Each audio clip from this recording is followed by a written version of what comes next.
తెలంగాణ రాష్ట్ర ప్రభుత్వం ముఖ్యమంత్రి నేతృత్వంలో తెలంగాణలో వేల ఎకరాల భూదోపిడీకి పాల్పడింది. ఇది ఎంత భయంకరంగా సాగుతుందంటే ఇండస్ట్రీస్ పేరు మీద వేలాది ఎకరాలు కొల్లగొడతా ఉంది.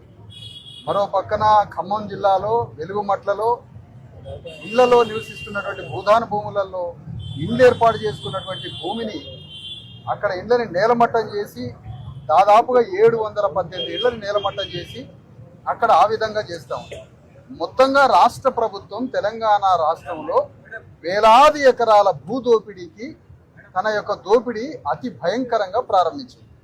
ఆ దోపిడీకి వ్యతిరేకంగా తెలంగాణ రాష్ట్రంలో ప్రభుత్వం మీద యుద్ధం చేసి ఆ దోపిడీని ఆపాలని, ప్రజలకి న్యాయం చేయాలని 2-3 సంఘటనలలో మరి తెలంగాణ రక్షణ సేన అధ్యక్షురాలు కవిత గారి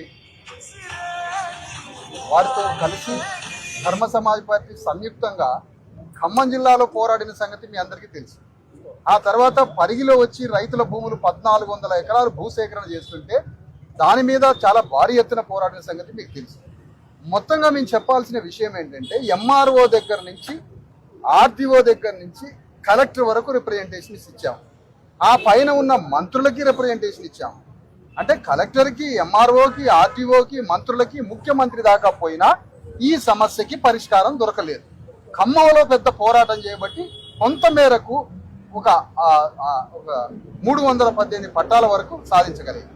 కానీ మొత్తంగా జరుగుతున్న దోపిడీని అరికట్టి బాధితులందరికీ న్యాయం చేయాలి అంటే మంత్రులకు చెప్పినా, రెవెన్యూ చెప్పినా, అధికారులకు చెప్పినా పరిష్కారం కాలేని ఈ దుస్థితిలో రాజ్యాంగ అధిపతి ఒక గవర్నర్ ఉన్నాడు ఈ రాష్ట్రంలో.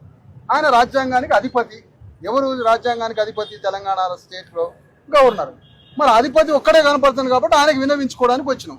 అయ్యా నువ్వు ఒక్కడే ఇప్పుడు పరిష్కారం కర్తవి, నువ్వు రాజ్యాంగ అధిపతివి. రాజ్యాంగానికి వ్యతిరేకంగా ముఖ్యమంత్రి రేవంత్ రెడ్డి దుర్మార్గంగా పరిపాలిస్తూ వేల లక్షల ఎకరాల భూదోపిడీకి ప్రారంభించాడు. అది 4th సిటీ పేరు మీద కావచ్చు, RRR పేరు మీద కావచ్చు, వెలుగుమట్ల పేరు మీద కావచ్చు, పరిగి ఇండస్ట్రియల్ పేరు మీద కావచ్చు, మొత్తంగా 1,00,000 ఎకరాలు కొల్లగొట్టడానికి పథకం పన్నిండు.